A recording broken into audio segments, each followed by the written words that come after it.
Hi, good morning, and welcome to our video review session today with No Bones About It, Puppy Day School. Hi! We are here with River, but we're going to be going through a couple of the puppies today, talking about recall, come when called.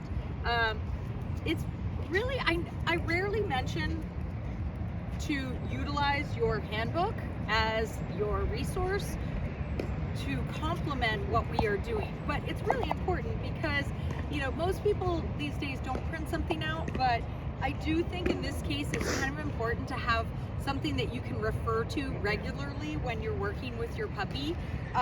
Your handbook also has really great what we call like real life challenges, where you go, okay, where am I gonna, in this scenario, how can I think about it before I get to XYZ, like having people over for coffee, going out to the park, going to the beach. What is my game plan?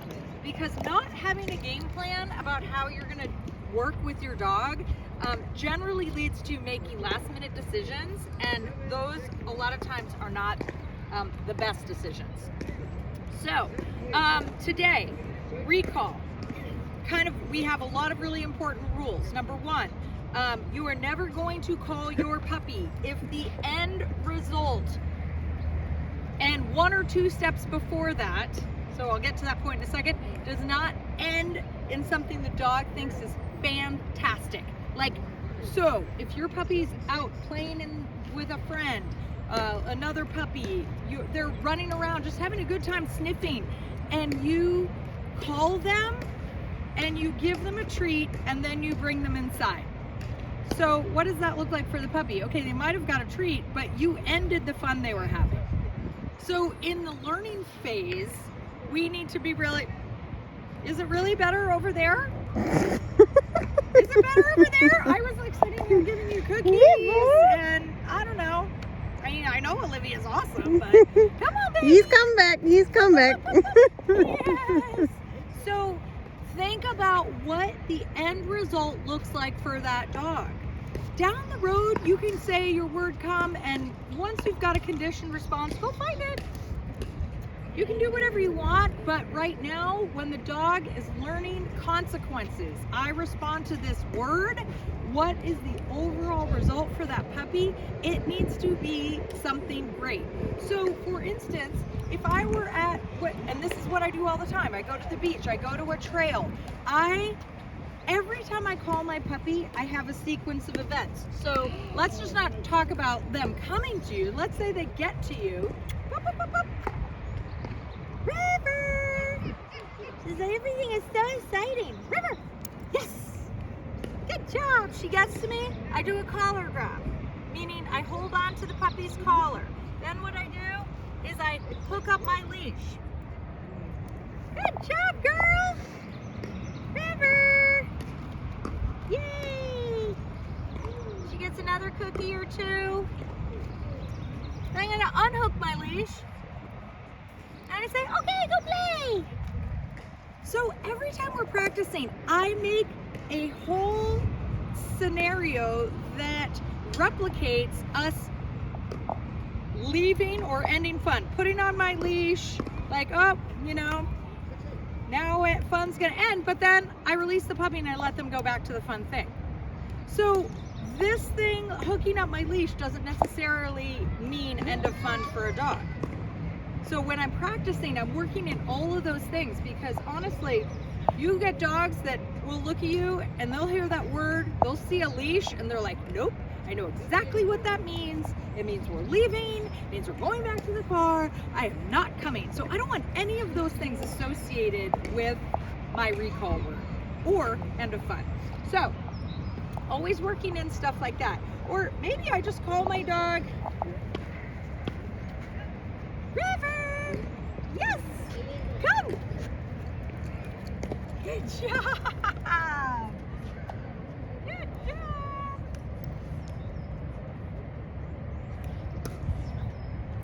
Good job! There you go! Good job!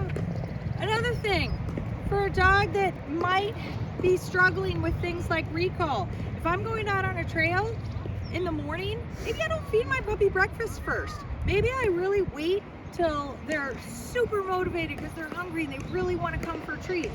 And then if I don't go through a lot of treats over the course of our hike, then maybe I'll feed them the rest of their breakfast at home. These are all things that can work to your advantage. Now we're going to get back to that recall thing. Okay, so for this, I'm going to do a ton of treat tosses with a boring treat, like a piece of kibble. And then when I use my recall word, then we're going to have really good high value treats. Ready? Go find it. Oh, that went so far. I was trying to get you to go really far. Ready? Here, Zappo. Go. Zappo, come. Nice.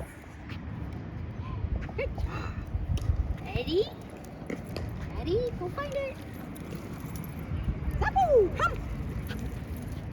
Yes.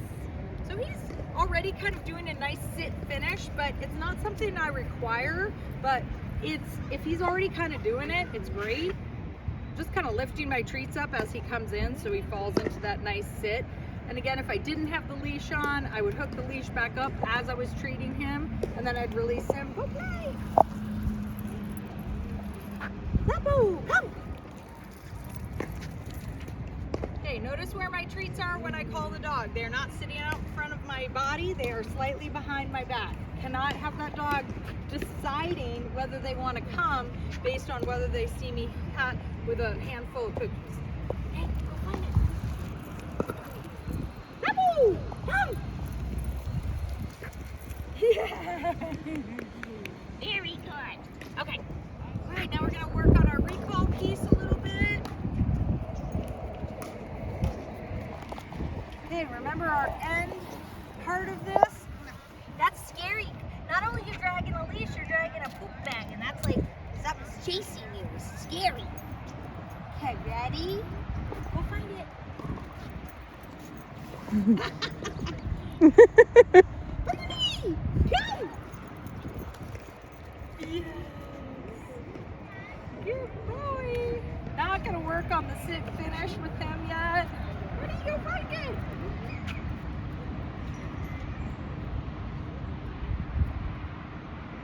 Bernie! Up, up, up, come!